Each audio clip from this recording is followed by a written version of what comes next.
আপনি কোথায় যাচ্ছেন? কেন, চলো ভিতরে, শপিং করবে না? চলো মানে আপনিও যাবেন নাকি? হ্যাঁ চলো, আমি তোমাকে শপিং করে দিচ্ছি। না না, আপনি যাওয়ার কোনো প্রয়োজন নেই। আপনি টাকা দিয়ে দেন, আমি কিনে নিব। না না না, তা হবে না, আমি যাব তারপর তোমাকে শপিং করে দিব। চলো। আরে আপনি কি পাগল নাকি? আপনি ছেলে মানুষ হয়ে ভিতরে কেন যাবেন? আমি ড্রেস চেঞ্জ করবো, আপনি কি ভেড়ার মতো দাঁড়িয়ে থাকবেন নাকি? বিষয়টা কত খারাপ না? ও আচ্ছা, না আচ্ছা, ওয়েট নাও, এখানে কিছু টাকা আছে, এটা দিয়ে তুমি শপিং করো, লাগলে আরও দিব। ঠিক আছে।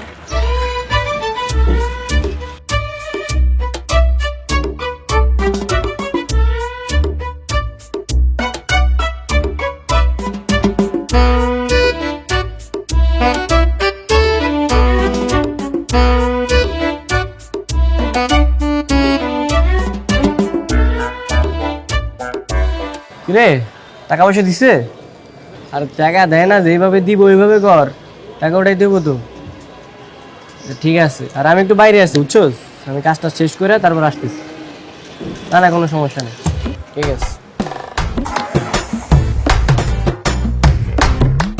এখনো নামে নাই, বুঝলাম না কত সময় গেছে।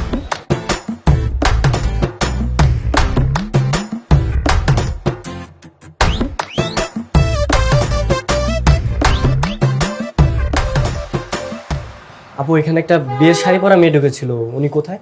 উনি তো চলে গেছে। চলে গেছে মানে? উনি চলে গেছে, আপনি একটু আটকাতে পারলেন না? আপনি তো আমাকে বলেননি।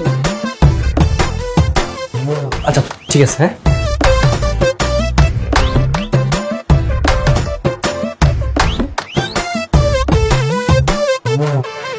হ্যাঁ বন্ধু বল। তোর বউ কোথায়? তুই কি তোর বউকে নিয়ে গেছিস? তুই এসব কি বলছিস? আমি কই নিয়ে যাব? আরে আমার বউ তো তোর কাছে। আর আমি তো জানি না, তোর বউকে খুঁজে পাচ্ছি না। সত্যি করে বল, তুই কোনো উল্টোপাল্টা কিছু করিসনি তো? তুই একটা কাজ কর, তুই লেক পারে চলে আয়। আচ্ছা ঠিক আছে, আমি এখনই আসতেছি। এক্সকিউজ মি ভাইয়া, হ্যাঁ বলুন। আপনার ফোনটা একটু দেওয়া যাবে? কেন? কিছু না ভাই, একটু কল করবো। আচ্ছা।